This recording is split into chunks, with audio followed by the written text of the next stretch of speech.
நாட்டில் நடப்பது மோடி ஆட்சி அல்ல, அதானி அம்பானி ஆட்சி நடப்பதாக காங்கிரஸ் முன்னாள் தலைவர் ராகுல் காந்தி விமர்சித்திருக்கிறார். கோவையில் இந்தியா கூட்டணி வேட்பாளர்களை ஆதரித்து பேசிய அவர் அதானிக்கு வழங்கப்பட்ட சலுகைகள் குறித்து நாடாளுமன்றத்தில் பேசியதால் தனது எம்பி பதவியை மத்திய அரசு பறித்ததாக குற்றம் சாட்டினார்.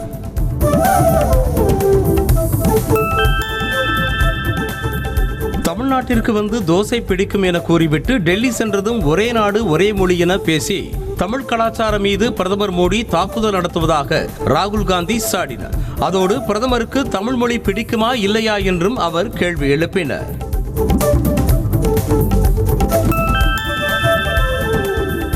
பாஜக போன்ற கலவர கட்சிகளை உள்ளே விட்டால் கோவையின் அமைதி போய்விடும் என முதலமைச்சர் மு.க.ஸ்டாலின் எச்சரித்திருக்கிறார். கோவையில் பிரச்சார பொதுக்கூட்டத்தில் பேசிய அவர் தேர்தல் பத்திரம் மூலம் ஊழலை சட்டப்பூர்வமாக்கிய பிரதமர் ஊழலை பற்றி பேச வெட்கப்பட வேண்டாமா என காட்டமாக வினவினார். எதற்காக தேர்தலில் நிற்கிறோம் என்பது தெரியாமல் எடப்பாடி பழனிசாமி தேர்தலில் நிற்பதாக முதலமைச்சர் மு.க.ஸ்டாலின் கடுமையாக விமர்சித்தார். கோவையில் பேசிய அவர் பாஜகவிற்கு ஆதாயம் தேடி கொடுப்பதற்காகவே அதிமுக தேர்தலில் போட்டியிடுவதாகவும் அவரை பற்றி பேசுவது சிம்பிளி வேஸ்ட் என சாடினார்.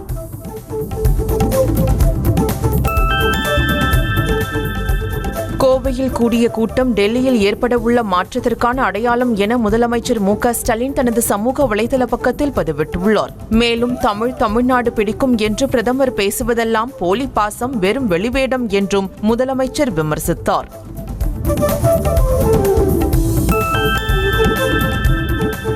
கோவையில் பிரச்சார பொதுக்கூட்டத்திற்கு வரும் வழியில் திடீரென காரை நிறுத்தி இறங்கிய ராகுல் காந்தி தடுப்பு சுவரை தாண்டி எதிர்ப்பக்கம் உள்ள ஒரு ஸ்வீட் கடைக்கு சென்றார். அங்கு இனிப்புகளை வாங்கிய ராகுல் இதை எனது சகோதரர் ஸ்டாலினுக்காக வாங்கி செல்கிறேன் என உற்சாகமாக சொல்லி நகர்ந்தார்.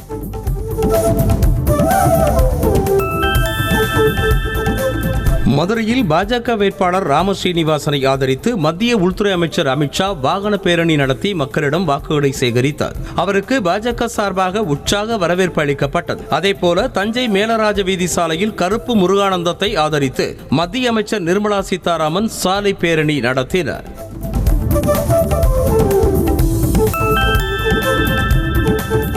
திமுக, அதிமுக ஆகிய கட்சிகளின் ஊழல்களால் தமிழ்நாடு வளர்ச்சி பெறவில்லை என மத்திய அமைச்சர் அமித்ஷா குற்றம் சாட்டியுள்ளார். மதுரையில் ரோட் ஷோவின் போது உரை நிகழ்த்திய அவர் தமிழ் கலாச்சாரத்தை தேசம் முழுவதும் கொண்டு செல்ல பாஜகவால் மட்டுமே முடியும் என்றார்.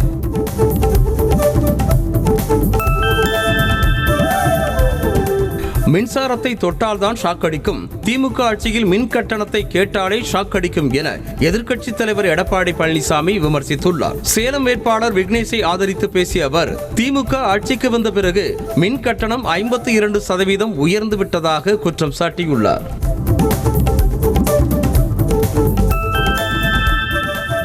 இரண்டாயிரத்து 24ஆம் ஆண்டோடு அதிமுக அழிந்து போய்விடும் என ஆணவ திமிரில் பேச வேண்டாம் என பாஜக மாநில தலைவர் அண்ணாமலைக்கு எதிர்க்கட்சித் தலைவர் எடப்பாடி பழனிசாமி எச்சரித்தார். மேலும் கவுன்சிலர் கூட ஆக முடியாத அண்ணாமலை அதிமுகவை அழிப்பேன் என பேசுவதா என கண்டனம் தெரிவித்தார்.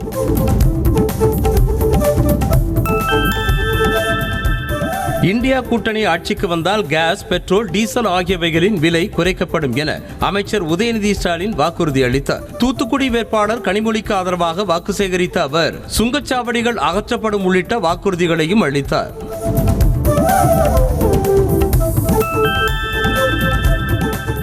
கோவையில் அடுத்த 5 ஆண்டுகளில் வட இந்திய தொழிலாளர்களின் எண்ணிக்கை 80% அளவுக்கு குறைக்கப்படும் என அண்ணாமலை தெரிவித்திருக்கிறார். இந்திய தொழில் வர்த்தக சபை நடத்திய கோவையின் தேவைகள் என்ற தலைப்பிலான நிகழ்ச்சியில் பங்கேற்று பேசிய அவர் தன்னை அரசியல்வாதியாக இல்லாமல் தலைவராக பார்க்கும்படி கூறினார்.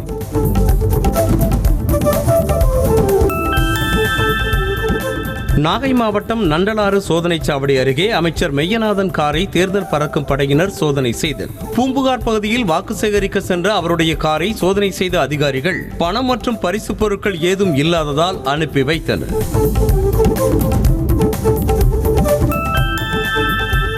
அமெரிக்காவில் கிடைக்கும் போதைப் பொருட்கள் எல்லாம் தமிழ்நாட்டில் சரளமாக கிடைப்பதாக பாமக தலைவர் அன்புமணி குற்றம் சாட்டியுள்ளார். கள்ளக்குறிச்சி பாமக வேட்பாளர் தேவதாசை ஆதரித்து பேசிய அவர் தமிழ்நாட்டில் பிரதமர் மோடி அலை மிகப்பெரிய அளவில் வீசிக்கொண்டிருப்பதாக தெரிவித்தார்.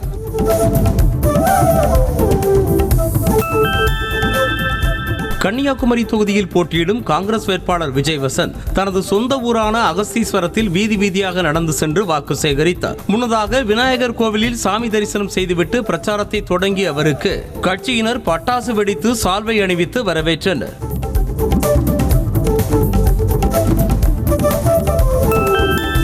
பெரம்பலூர் மக்களவை தொகுதி ஐஜேகே வேட்பாளர் பாரிவேந்தர் ஐயர்மலை பகுதியில் தீவிர வாக்கு சேகரிப்பில் ஈடுபட்டார். தாமரை சின்னத்திற்கு திறந்த வாகனத்தில் சென்று மக்களிடையே ஆதரவு திரட்டிய அவருக்கு பெண்கள் ஆரத்தி எடுத்து உற்சாக வரவேற்பு அளித்தனர்.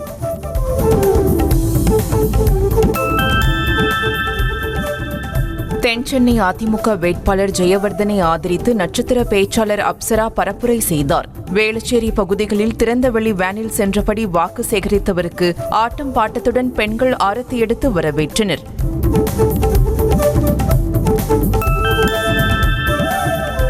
தூத்துக்குடி மாவட்டம் கோவில்பட்டியில் சாரல் மலையில் நனைந்தவாறு கனிமொழிக்கு வாக்கு கேட்டு மதிமுக பொதுச் செயலாளர் வைகோ பிரச்சாரம் செய்தார். அப்போது குடைபிடித்த நிர்வாகியிடம் மக்கள் மழையில் நனைந்தபடியே பேச்சை கேட்கும் போது தனக்கு மட்டும் குடை பிடிக்கலாமா என கூறி குடைபிடிக்க வைகோ மறுத்துவிட்டார்.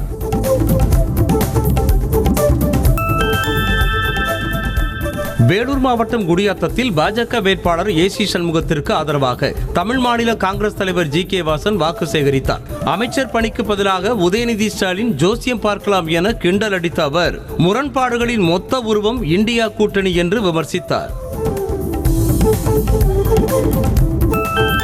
வேலூர் மக்களவை தொகுதி பாஜக வேட்பாளரும் புதிய நீதி கட்சி தலைவருமான ஏசி சண்முகம் குடியாத்தம் பகுதியில் தீவிர வாக்கு சேகரிப்பில் ஈடுபட்டார். அப்போது ஒவ்வொரு பொங்கல் பண்டிகைக்கும் அனைத்து குடும்பங்களுக்கும் உங்கள் அண்ணனின் சீதனமாக வேட்டி சேலை வழங்குவேன் என்றார்.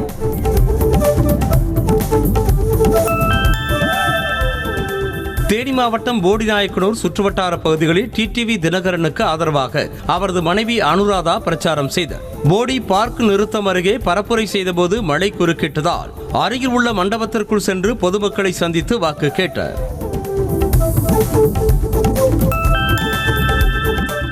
பெரம்பலூரில் தேர்தல் பணியில் ஈடுபட்ட பாஜகவினர் மீது கொலைவெறி தாக்குதல் நடத்தியதாக பிசிகாவை சேர்ந்த கேரளா ராஜா என்பவரை போலீசார் கைது செய்தனர். ஓட்டுக்கு பணம் கேட்டு மிரட்டியதாகவும் கொடுக்க மறுத்ததால் தாக்கியதாகவும் பாஜக நிர்வாகி கந்தசாமி கொடுத்த புகாரில் போலீசார் நடவடிக்கை எடுத்துள்ளனர்.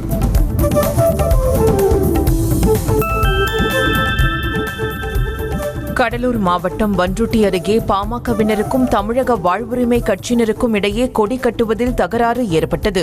இதில் பாமகவை சேர்ந்த முருகவேல் என்பவருக்கு தலையில் பலத்த காயம்பட்டு மருத்துவமனையில் சிகிச்சைக்காக அனுமதிக்கப்பட்டார்.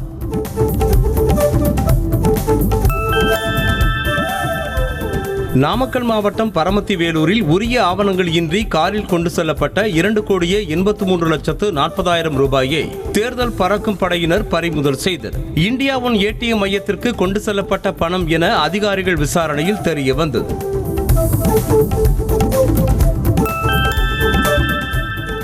மதுரை உத்தங்குடி பகுதியில் பறக்கும் படையினர் நடத்திய வாகன சோதனையின் போது ஆக்சிஸ் வங்கி ஏடிஎம்மிற்கு பணம் நிரப்புவதற்காக வாகனத்தில் எடுத்து சென்ற பணத்திற்கு உரிய ஆவணம் இல்லை என கூறி 1,53,00,000 ரூபாயை அதிகாரிகள் பறிமுதல் செய்தனர்.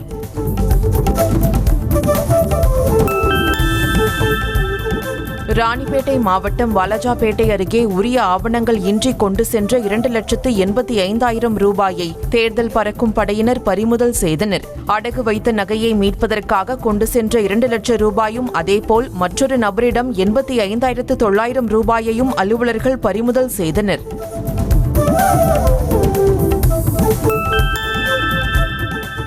ஈரோட்டில் வாக்காளர்களுக்கு விநியோகம் செய்ய புடவைகள் பதுக்கியதாக கூறி குடோனுக்கு வைக்கப்பட்ட சீலை அகற்றக் கோரிய மனுவை தள்ளுபடி செய்து உயர்நீதிமன்றம் உத்தரவிட்டது. இந்த சம்பவம் தொடர்பாக வழக்கு பதிவு செய்யப்பட்டிருக்கும் நிலையில் சீலை அகற்றக் கோரி மனு அளித்ததை ஏற்க முடியாது என கூறியுள்ளது.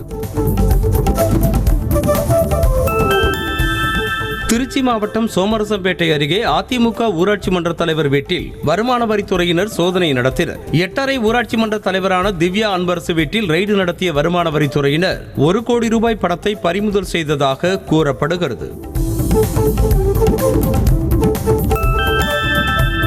திருவள்ளூர் மாவட்டம் திருத்தணியில் திமுக மாவட்ட முன்னாள் பொறுப்பாளரும் தலைமை செயற்குழு உறுப்பினருமான பூபதியின் வீடு மற்றும் அவருடைய ஆதரவாளர்களுக்கு சொந்தமான இடங்களில் வருமான வரித்துறையினர் சோதனை நடத்தினர். இதில் பணமோ ஆவணங்களோ எதுவும் கைப்பற்றப்படவில்லை என கூறப்படுகிறது.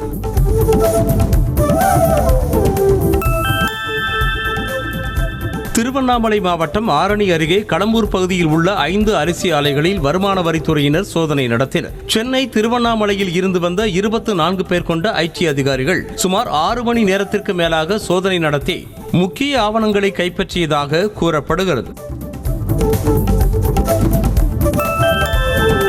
மக்களவைத் தேர்தலை முன்னிட்டு உயர்நீதிமன்றத்திற்கு ஏப்ரல் 19ஆம் தேதி விடுமுறை அறிவிக்கப்பட்டுள்ளது. வாக்குப்பதிவு நாளான ஏப்ரல் 19ஆம் தேதி சென்னை உயர்நீதிமன்றம் மற்றும் உயர்நீதிமன்ற மதுரை கிளைக்கு விடுமுறை விடப்பட்டுள்ளதாக தலைமை பதிவாளர் எம் ஜோதிராமன் தெரிவித்திருக்கிறார்.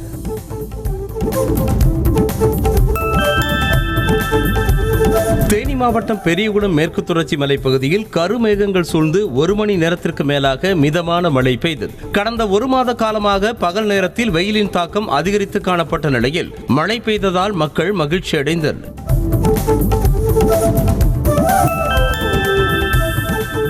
விருதுநகரில் பெய்த திடீர் பலத்த மழை காரணமாக கம்மாப்பட்டி பகுதியில் வீடுகளுக்குள் தண்ணீர் புகுந்தது. அதனை அகற்ற நடவடிக்கை எடுக்காத நகராட்சி நிர்வாகத்தை கண்டித்து அப்பகுதி மக்கள் சாலை மறியலில் ஈடுபட்டனர். நிகழ்விடத்திற்கு சென்ற போலீசார் பேச்சுவார்த்தை நடத்தி மக்களை கலைத்தனர். சிவகங்கை மாவட்டம் சிங்கம்புணரி பகுதியில் சுமார் அரை மணி நேரத்திற்கு மேலாக கனமழை வெளுத்து வாங்கியதால் பொதுமக்கள் மற்றும் விவசாயிகள் மகிழ்ச்சி அடைந்தனர். சிங்கம்புணரியில் பெய்த கனமழையால் வெப்பம் தணிந்து குளிர்ச்சியான சூழல் நிலவியது.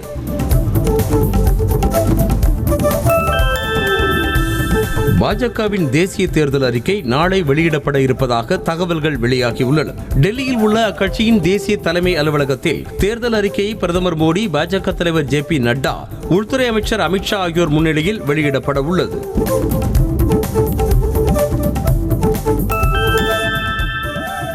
மதத்தின் பெயரால் மக்களை பிளவுபடுத்த முயற்சிப்பதாக பிரதமர் மோடி மீது மல்லிகார்ஜுனா கார்கே குற்றம் சாட்டியுள்ளார். காங்கிரஸ் தேர்தல் அறிக்கையை முஸ்லீம் லீக் கட்சியுடன் இணைத்து பேசியதற்கு பதிலளித்துள்ள கார்கே, கடந்த காலங்களில் பாஜக முஸ்லீம் லீகுடன் கூட்டணியில் இருந்ததை திரும்பி பார்க்க வேண்டும் என்றார். காங்கிரஸ் கட்சி இன்னும் சில ஆண்டுகளில் டைனோசரை போல் அழிந்துவிடும் என மத்திய அமைச்சர் ராஜ்நாத் சிங் தெரிவித்துள்ளார். உத்தரகாண்டில் நடைபெற்ற தேர்தல் பரப்புரையில் பேசிய அவர், 2024ஆம் ஆண்டிற்கு பிறகு காங்கிரஸ் பெயரை குழந்தைகளிடம் கூறினால் யார் என கேட்பார்கள் என விமர்சனம் செய்துள்ளார். இந்தியாவின் மிகவும் நம்பகமான தலைவராக ராகுல் காந்தி உருவெடுத்து வருவதாக முன்னாள் மத்திய அமைச்சர் AK அந்தோனி தெரிவித்திருக்கிறார். எடுத்த முடிவுகளில் பின்வாங்காமல் உறுதியாகவும் தைரியமாகவும் இருப்பவர் ராகுல் காந்தி என்றும் அவர் புகழாரம் சூட்டியிருக்கிறார். பாஜக ஆளும் ராஜஸ்தான் மாநிலமான ஹனுமன்கரில் முதலமைச்சர் பஜன்லால் சர்மா ரோட் ஷோ நடத்தினார். முதல்வர் பஜன்லால் சர்மாவிற்கு உற்சாக வரவேற்பு அளிக்கும் விதமாக வழிநெடுகிலும் தொண்டர்கள் அவர் மீது பூக்களையும் மாலைகளையும் வீசினர். மகாராஷ்டிர முன்னாள் முதலமைச்சர் உத்தவ் தாக்கரே பால்கருக்கு சென்றபோது புறநகர் மின்சார ரயிலில் பயணம் செய்தார். அவருடன் முன்னாள் அமைச்சர் சஞ்சய் ராவத்தும் பயணம் செய்தார். முன்னாள் முதலமைச்சரை கண்டு மக்கள் ஆச்சரியத்தில் உறைந்து போயினர்.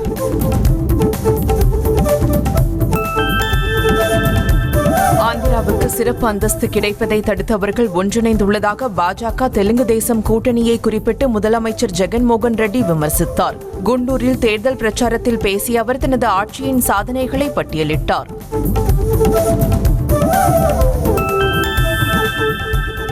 முன்னாள் மத்திய அமைச்சர் ஜஸ்வந்த் சிங்கின் மகன் மன்வேந்திர சிங் காங்கிரஸில் 5 ஆண்டு காலம் பயணித்த நிலையில் பிரதமர் முன்னிலையில் மீண்டும் பாஜகவில் இணைந்தார். ராஜஸ்தான் மாநிலத்தில் ஏதேனும் ஒரு மக்களவை தொகுதியில் சீட் கிடைக்கும் என எதிர்பார்த்த நிலையில் சீட் கிடைக்காததால் பாஜகவில் இணைந்தார்.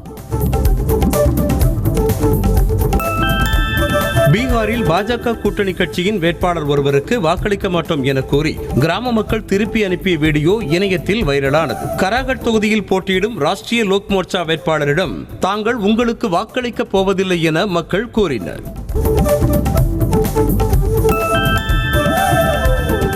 மும்பையில் தனியாக சுற்றித் திரிந்த மனநலம் பாதிக்கப்பட்ட 12 வயது சிறுவனை கழுத்தில் அணிந்திருந்த டாலரில் இடம்பெற்ற QR கோடு மூலமாக போலீசார் கண்டறிந்து பெற்றோரிடம் ஒப்படைத்தனர். கொலாபா பகுதியில் இருந்த சிறுவனை கண்ட போலீசார் அவரது கழுத்தில் டாலரோடு ஒட்டப்பட்டிருந்த QR கோடை ஸ்கேன் செய்ததில் பெற்றோரின் விவரம் கிடைக்கப்பெற்றது.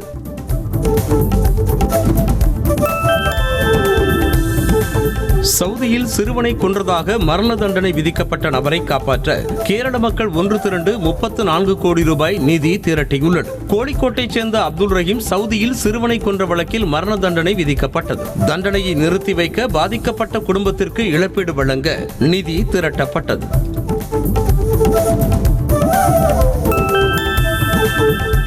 மத்திய பிரதேசத்தின் ரேவா மாவட்டத்தில் 6 வயது சிறுவன் ஆழ்துளை கிணற்றில் விழுந்து சிக்கிக் கொண்டான்.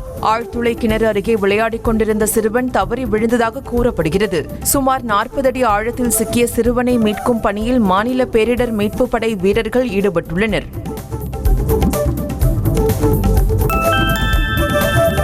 பரந்தூர் விமான நிலையம் அமைக்கும் திட்டத்திற்கு நிலம் எடுப்பது குறித்து ஆட்சேபனை இருந்தால் ஏப்ரல் முதல் வாரத்தில் அதன் உரிமையாளர் தெரிவிக்கலாம் என அறிவித்திருந்த நிலையில் அதற்கான தேதி ஒத்திவைக்கப்பட்டது. தேர்தல் நடத்தை விதிகள் அமலில் உள்ளதால் ஒத்திவைக்கப்படுவதாக அறிவிக்கப்பட்டுள்ளது.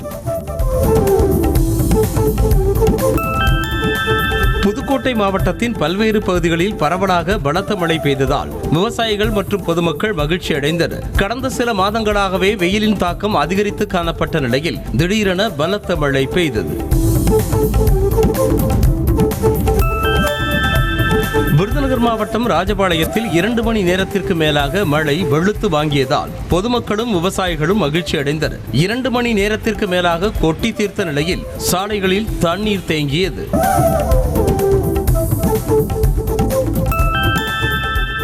கோவை மாவட்டம் ஈச்சனாரி பகுதியில் திடீரென பலத்த புழுதிக்காற்று வீசியதால் வாகனங்களில் பயணித்தோர் கடும் அவதிக்கு உள்ளாகினர். அதே வேளையில் இந்த திடீர் காற்றின் காரணமாக வெப்பத்தின் தாக்கம் சற்று தணிந்தது.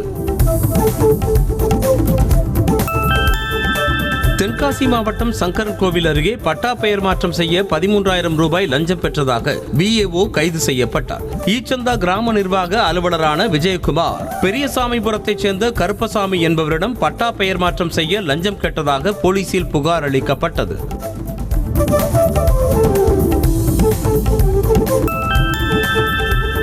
கஞ்சா கடத்திய வழக்கில் அந்தமானைச் சேர்ந்த நபருக்கு ஓராண்டு சிறை தண்டனை விதித்து சென்னை சிறப்பு நீதிமன்றம் உத்தரவிட்டுள்ளது. குற்றச்சாட்டுகள் அரசு தரப்பில் நிரூபிக்கப்பட்டுள்ளதாக கூறி ஓராண்டு கடுங்காவல் சிறை தண்டனையும் 15,000 ரூபாய் அபராதமும் விதிக்கப்பட்டுள்ளது.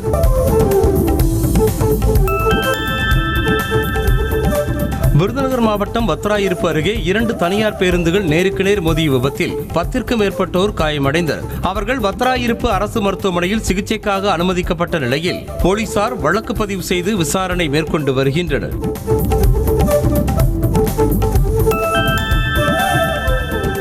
மயிலாடுதுறை மாவட்டம் கண்ணப்பன் மூலையில் மகிமலை ஆற்றின் குறுக்கே தடுப்பணை கட்டுமான பணியின் போது ஏற்பட்ட மண் சரிவில் சிக்கி வடமாநில தொழிலாளி உயிரிழந்தார். 4 பேர் வேலை செய்து கொண்டிருந்த போது மண் சரிவு ஏற்பட்டு ஒருவர் உயிரிழந்த நிலையில் 3 பேர் உயிர் தப்பினர்.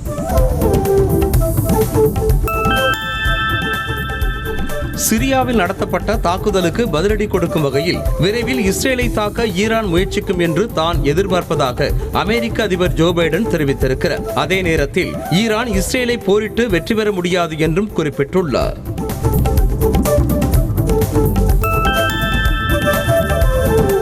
ஈரான் மற்றும் இஸ்ரேலில் நிலவும் அசாதாரண சூழலால் மறு அறிவிப்பு வரும் வரை இவ்விரு நாடுகளுக்கும் இந்தியர்கள் பயணம் செய்ய வேண்டாம் என மத்திய வெளியுறவு அமைச்சகம் கேட்டுக் கொண்டுள்ளது. மேலும் ஏற்கனவே அங்குள்ளவர்கள் பாதுகாப்பாக இருக்குமாறும் அறிவுறுத்தப்பட்டுள்ளது.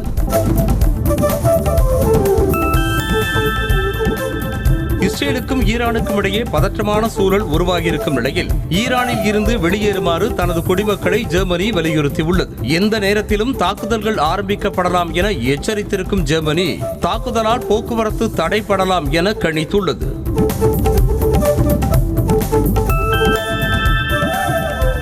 இஸ்ரேல் ஆக்கிரமிப்பு மேற்கு கரையில் அந்நாட்டு ராணுவத்துடன் நடைபெற்ற மோதலில் உள்ளூர் ஹமாஸ் படை தளபதி உட்பட 2 பாலஸ்தீனியர்கள் கொல்லப்பட்டனர்.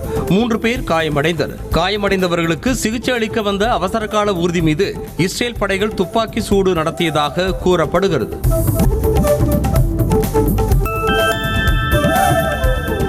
IPL தொடரில் லக்னோ அணிக்கு எதிரான ஆட்டத்தில் 6 விக்கெட்டுகள் வித்தியாசத்தில் டெல்லி அபார வெற்றி பெற்றது. முதலில் பேட்டிங் செய்த லக்னோ அணி 20 ஓவர்கள் முடிவில் 167 ரன்களை எடுத்தது. அடுத்து களமிறங்கிய டெல்லி அணி 18.1 ஓவர்கள் முடிவில் 170 ரன்களை எடுத்து வெற்றி பெற்றது.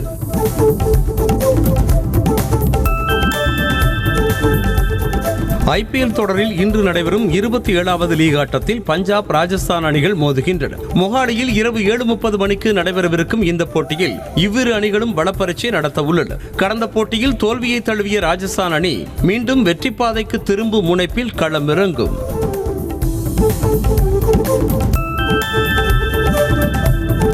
KKR அணியின் ஆலோசகர் கௌதம் கம்பீர் சைத்ரா நவராத்திரியை ஒட்டி கொல்கத்தாவில் உள்ள காளி கோவிலில் தரிசனம் செய்தார். கடந்த சில தினங்களாக IPL-இல் விளையாடி வரும் வீரர்கள் சிலர் கோவில்களுக்கு சென்று சாமி தரிசனம் மேற்கொண்டு வருவது குறிப்பிடத்தக்கது.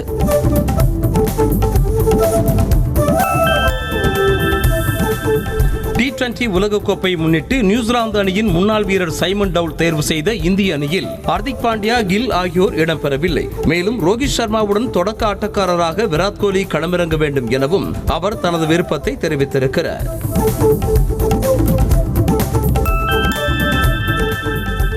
இளம் வீரர்களின் நெருக்கடியை தோனி எப்படி கையாண்டார் என்பது குறித்து சென்னை சூப்பர் கிங்ஸ் அணி பேட்டிங் பயிற்சியாளர் மைக் ஹஸ்ஸி விளக்கியிருக்கிறார். ஒருமுறை RCBக்கு எதிரான போட்டியில் வெற்றியை விட ஃபேர் பிளே விருது முக்கியம், அதற்காக விளையாடுங்கள் என தோனி தெரிவித்ததாக கூறினார்.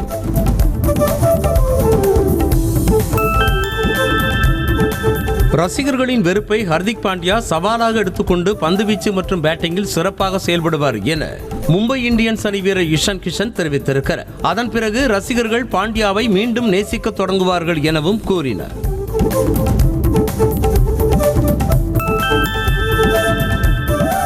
RCB அணியின் பிளேயிங் 11-இல் இருந்து யாரையாவது நீக்க வேண்டுமென்றால் அது மேக்ஸ்வெல்லாகத்தான் இருக்க வேண்டும் என வர்ணனையாளர் ஆகாஷ் சோப்ரா கருத்து தெரிவித்திருக்கிறார். அவரது இடத்தில் வேறு வீரர்கள் களமிறங்கினால் நிச்சயம் சில ரன்களையாவது சேர்ப்பார்கள் என்று கூறியிருக்கிறார்.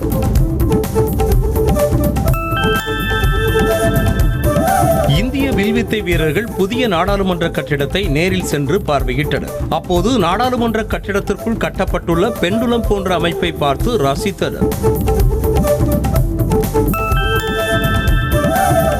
ரஜினிகாந்த் நெல்சன் கூட்டணியில் உருவாகும் ஜெயிலர் 2 திரைப்படத்திற்கு ஹுக்கும் என பெயர் வைத்திருப்பதாக தகவல் வெளியாகியுள்ளது. ஜெயிலர் படத்தில் இடம்பெற்ற ஹுக்கும் பாடல் பெரிய வரவேற்பை பெற்ற நிலையில் அதையே தற்போது 2வது பாகத்திற்கு டைட்டிலாக வைத்திருக்கிறார் நெல்சன்.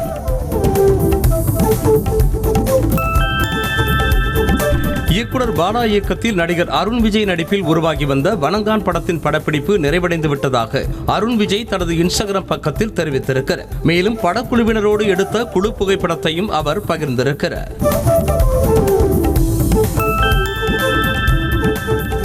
ரம்ஜான் பண்டிகை என்று நடிகர் ரன்பீர் கபூர், ஆலியா பட் தம்பதி மும்பையில் உள்ள சல்மான் கான் வீட்டிற்கு விருந்துக்கு சென்ற புகைப்படம் இணையத்தில் பரவி வருகிறது. ஆலியா பட் வெள்ளை நிற சல்வார் அணிந்தும் ரன்பீர் நீல நிற டெனிம் அணிந்தும் இயல்பான தோற்றத்தில் உள்ளனர்.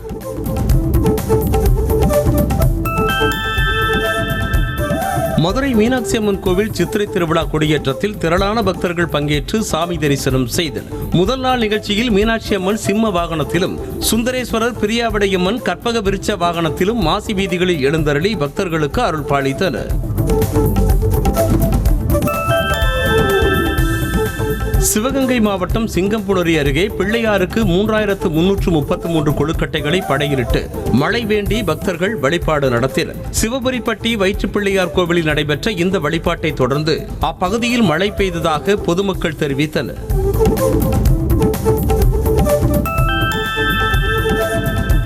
நாகை மாவட்டம் வலிவலத்தில் உள்ள வீரமாகாளியம்மன் ஆலய பங்குனி திருவிழா வெகு விமர்சையாக நடைபெற்றது. இந்து, கிறிஸ்தவர், முஸ்லிம் என மும்மதத்தினரும் உபயதாரராக முன்னின்று நடத்திய இந்த விழாவில் மின் விளக்குகளால் அலங்கரிக்கப்பட்ட அம்மனின் வீதி உலா நடைபெற்றது.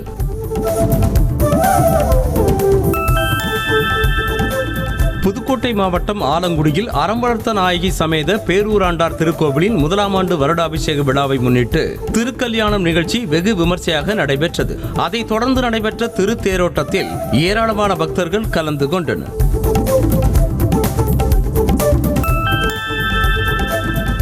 விருதுநகர் மாவட்டம் அருப்புக்கோட்டை முத்துமாரியம்மன் கோவிலில் பங்குனி பொங்கல் விழாவை ஒட்டி தேர் திருவிழா வெகு விமரிசையாக நடைபெற்றது.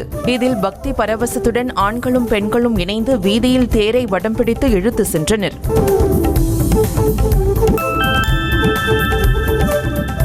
பழனி முருகன் கோவில் உண்டியல் காணிக்கை மூலம் 5,29,00,000 ரூபாய் வருவாய் கிடைத்ததாக கோவில் நிர்வாகம் தெரிவித்துள்ளது. உண்டியலில் பக்தர்கள் செலுத்திய காணிக்கையாக 1,196 கிராம் தங்கமும் 21 கிலோ 783 கிராம் வெள்ளியும் 717 வெளிநாட்டு கரன்சி நோட்டுகளும் கிடைத்துள்ளன. ஷாமி நிறுவனம் அதன் பிரீமியம் பிளாக்ஷிப் ஸ்மார்ட் போனான ஷாமி 14 அல்ட்ரா விற்பனையை இந்தியாவில் துவங்கியுள்ளது. iPhone 15 மாடலுக்கு நிகரான ஆண்ட்ராய்டு ஸ்மார்ட் போனாக இந்த மாடல் வெளிவந்துள்ளது. இதன் விலை 99,999 என நிர்ணயம் செய்யப்பட்டுள்ளது. இன்ஃபினிக்ஸ் நிறுவனம் தனது இன்ஃபினிக்ஸ் நோட் 40 Pro 5G மற்றும் Infinix note 40 Pro Plus 5G போன்களை இந்தியாவில் அறிமுகம் செய்துள்ளது. நோட் 40 Pro 5G போன் 21,999 என்ற விலையிலும், note 40 Pro Plus 5G phone 24,999 என்ற விலையிலும் அறிமுகம் செய்யப்பட்டுள்ளது.